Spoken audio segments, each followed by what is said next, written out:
It doesn't affect it at all because for buildings that are built by student fees, so the student union, first of all, we've already been collecting fee money to pay for that building.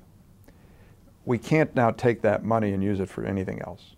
Just by law, the money could only be collected for the purpose it's originated, and that's to build a building. If we decided not to build the building, there'd have to be some way, I guess, to give the money back to everybody that paid it. And so it's hard to understand, but it's a completely separate set of books, set of budgets. And if we decided not to build the building, we could not in the future continue to collect that fee. So if we don't build the building, there's no money to do anything else with. There is only money there if we build the building.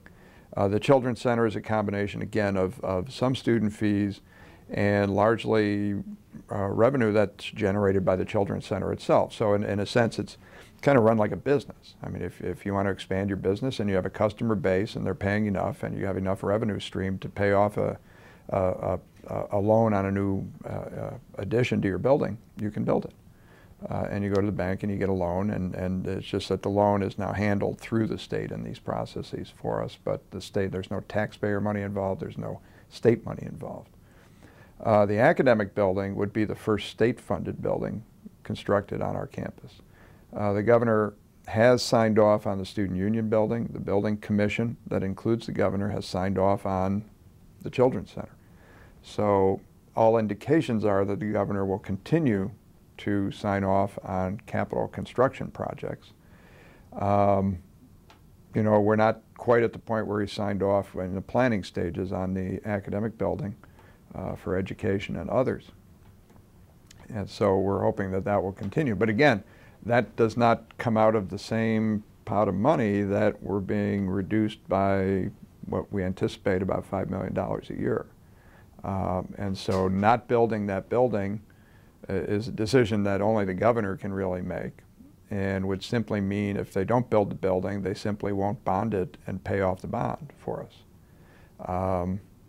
It wouldn't increase or decrease the available revenue we have to operate the university at all. There'd be no change at all.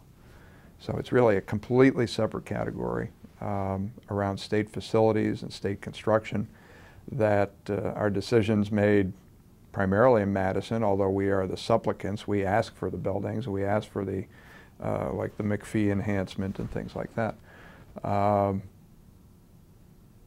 So yeah, you know, common wisdom would be, well, you're going to spend, you know, $40 million on a building. Why don't you take that $40 million and enhance the classroom instead? If we had that $40 million to do it, that might be a good argument, and we could discuss that. But if we don't build the building, there is no $40 million to talk about. And I remember a large part of my life, my mind was boggled by that. It was like, how does that work? I mean, there's these accountants, you know. But that's how it works, because in the state budget, and particularly in Wisconsin, all the funds are really segregated. And that's one of the flexibilities that we're all looking for as university campuses, is the ability to, you know, for right now, for example, we're going to have a reduction in parking spaces. Therefore, there's a reduction in revenue to the parking system. Well, we're not going to have enough, we're going to have a shortfall in terms of our ability to maintain the parking lots. A lot of them need repaving, restriping. As buildings are built, we're going to have to rebuild those parking lots. But I cannot take other money and move it into the parking account. It's only got to come from parking and be spent on parking. Nor can I take parking money and spend it on hiring 2 more instructors to teach sections of Spanish. And those are the frustrating things where we have a really great need on the one hand, and maybe we have some resources over here and we can't apply those resources to that need.